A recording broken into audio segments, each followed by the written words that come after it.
All right, let's go to the Calabrese special, 7:25 Eastern, TBS in Salt Lake City, another altitude game between McNeese State and Gonzaga. Gonzaga around a 6-point favorite here, over under 150.5. My favorite nugget that got a lot of love on Twitter is McNeese State's non-conference schedule, which included games against Biblical Studies, Champion Christian, Laterno, and the Mississippi University for Women. Yes, they have a men's basketball team. I had to go investigate this.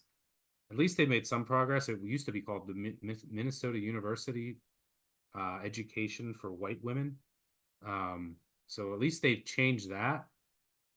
But I read a press clipping that said they've been trying to decide on a name for 20 years to Hey, you don't want to rush it. You don't want to make a bad better decision. reflect their demographics. Like 20, just pick a name. I mean, ridiculous. But under Will Wade, McNeese State is legit. Pressure heavy D. I was worried about how they will handle the size of Ike, but digging into their numbers, they're going to just throw bodies at him, to trap him, frustrate him. And I actually think that, the pressure might be able to give Gonzaga some issues. Calabrese, I know you have thoughts on this game. What do you see? Well, first off, shout out to Matt Mitchell. Was the Southern Poverty Law Center not available for McNeese in the non-con?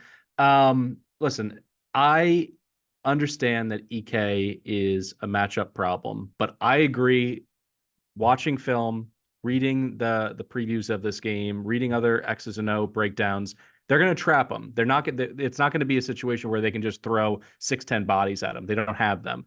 But they turn teams over almost 20% of their possessions. They are going to crank up the pressure. And particularly when Hickman has the ball, someone I've been underwhelmed by basically this entire season. His numbers have taken a little bit of a tick up in the months of February and March, but a lot of those games he was crushing WCC teams that are not in the postseason. So I'm not impressed with him. And I have the best guard in the game. I have arguably the best guard, at least from a point guard perspective, in this entire tournament. Shahada Wells is a dude. I mean, the TCU transfer can do it all. He's got 3 games with 30+ points. He's also grabbed 10 or more rebounds twice. He's 6 feet tall. So he facilitates. He's second nationally in steals with over 3 per game. And when they played against VCU, UAB, I know that Michigan didn't have a great year, at least in name brand. It was an impressive double-digit win. They beat all those teams by double digits. He's the 9th-rated point guard in the field, according to Evan Mia, which I think is underrating him, but he's the highest-rated player for, the mid-major ranks. And like I said, with EK, I think if they can figure out a way, either through foul trouble or for forcing him, to try to make cross-court passes, to try to pass out of the trap, if he has any issues and is not dominant in this game, I think the Zags are in big trouble to get upset, because when you look at his performance in their wins, he averaged over 18 points per game. In their 7 losses, he averaged less than 12 points per game. They live and die with this guy, and he's had some really, low moments and bottoming out. So I think there's an opportunity for Will Wade.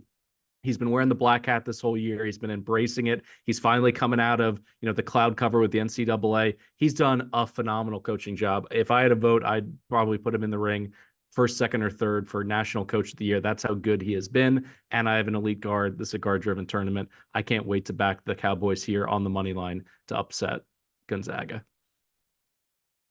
Yeah, I'm curious to see. McNeese State will mix in zone.